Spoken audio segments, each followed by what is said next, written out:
Can you do many things at the same time? Can you multitask? Hi, I'm Dora, and welcome back to a new and exciting episode of Bite Size English, your daily bite of English. 30. Oh, it's okay. It's okay. It's all right. I know. Wow, the things that woman can do. Can you remember everything she's doing? She can vacuum the floor, rock a baby, and check her cell phone at the same time. If you've seen my video on Infinitives Part 1, you should be able to identify the verbs in that sentence. We have the first verb, can, which is called an auxiliary verb or a helping verb. In this case, the verb can is a modal verb. It's a verb that tells us what someone or something is able to do. Then there are the three main verbs, vacuum, rock, and check. Now here's the skill testing question. What form are those main verbs? You guessed it, those are also infinitives. But wait! Is that an infinitive? Where's the two? These are infinitives.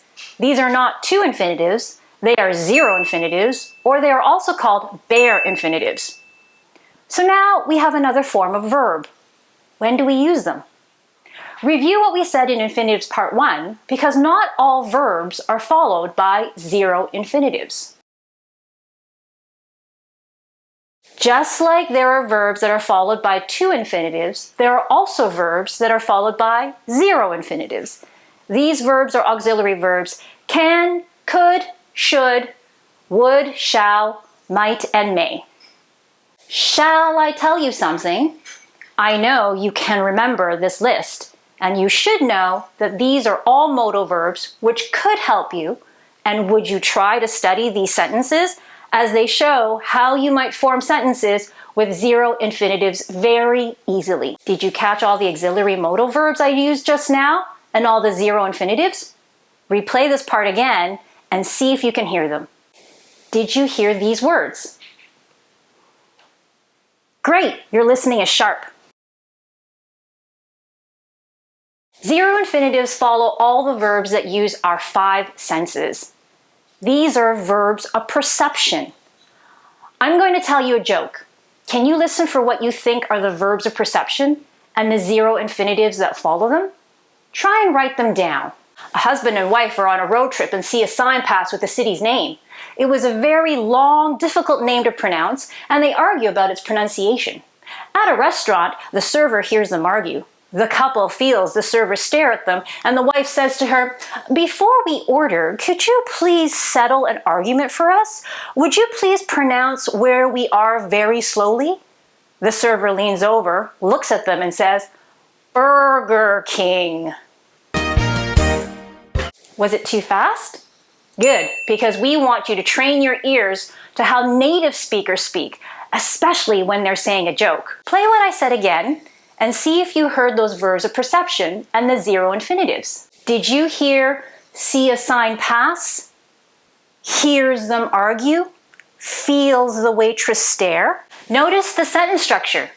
Verbs of perception need objects. So the sentence structure we have is a verb of perception, followed by an object, and then the zero infinitive. Remember this sentence structure, as you'll see it again in the next rule. When using the verbs let and make, we need an object, then a zero infinitive. To let is you giving someone or something permission to do an action. To make is to create the possibility for something to happen. Let me teach you about infinitives. It makes English lessons go faster. Notice the sentence structure again. We have the words let or make, followed by an object, then we need that zero infinitive, and then you finish the sentence.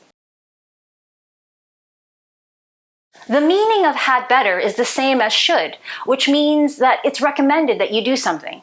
But it's not like must, which means you have no choice but to do it. The zero infinitive immediately follows the expression had better. Many times we don't even hear the word had pronounced. Instead, we simply use the contraction. You'd better subscribe to our channel, Bite Size English, if you want to really learn. Now pay attention to this next sentence. I'd better not speak too quickly here, or you might not hear it. Did you hear the negative form?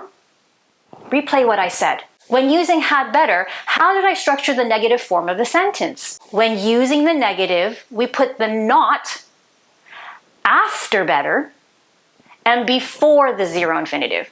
Replay this section and notice the pronunciation. Okay, how are we feeling? Are you feeling good about zero infinitives? When you want to improve your listening, there are many short clips on YouTube from popular movies. Choose a clip and only watch one dialogue with only a few phrases. You can change the playback speed if you need to. Watch the scene without subtitles. How many words did you actually hear? Can you count them? Watch the clip again. Then write down the words you heard. As you've just learned about infinitives and sentence structures with infinitives, did you hear any examples? Watch the clip again, and this time with subtitles. Did you hear the right words? It takes practice, but the more you learn what to listen for or even what to look for, the more your speaking or writing will improve. If you need help, comment below and we'll do our best to try and help you. That's all for today, folks. Thank you for listening. Remember, subscribe, share with friends, and comment below. See you next time.